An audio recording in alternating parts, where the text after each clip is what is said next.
In Kalangadoo with our rose grower Brian, and we're just showing you what you should do when your rose arrives from the plant shop.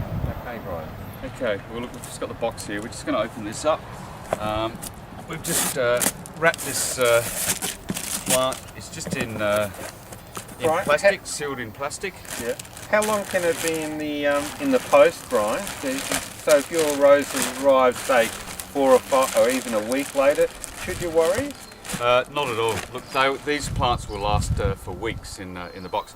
They're actually totally sealed in plastic, so they don't lose any moisture. We've actually had plants that have gone astray, and they've been in boxes for weeks and weeks and weeks. They'll actually start growing in the box.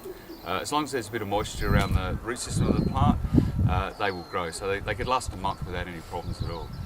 So I'm just going to pull this out. We just put damp newspaper in around the root system. The plants go in damp. Yep. And we're just going to pull this out. What I'd like everyone to do is you just need to trim these roots a little bit, not a lot. Why do you trim the roots? The main reason is just to make it a bit easier to get it in a hole. Okay. But just trim these off. Okay. So you just inspect the roots? Root system like that is beautiful. It's running out at like a 45-degree angle. Should you trim off any damaged roots if there are any? Yeah, you could just nip them back. It wouldn't hurt. Okay. But look, what I'd like people to do is this is how we receive these plants, and you've got to remember that some of these roots, as I said before, can be say 2 metres long. We sever a lot of the roots when machinery goes through these plants. What we don't do is remove a lot of what's on top. Now, if you're to cut these back hard, you'll find that the root system will support what's on top much easier. So we would love these plants to be cut back hard, and I'm going to cut this. So how hard? Quite hard. Half? At least half. You could cut this back, and this is what I'm going to do. So you may be very reluctant to do this, but do you have to prune? You know, people talk about pruning back to buds. Is it important?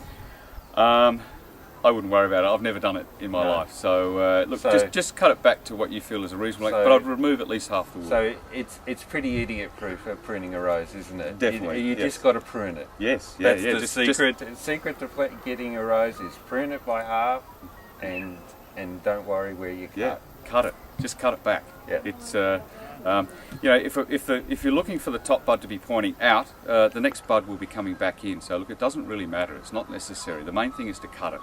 Yeah. And cut it back hard. Yeah. And what happens if you don't cut it back hard? Generally, you'll get quite often it'll be top growth to start with if the plant's still left at the full length of what you've received that plant at.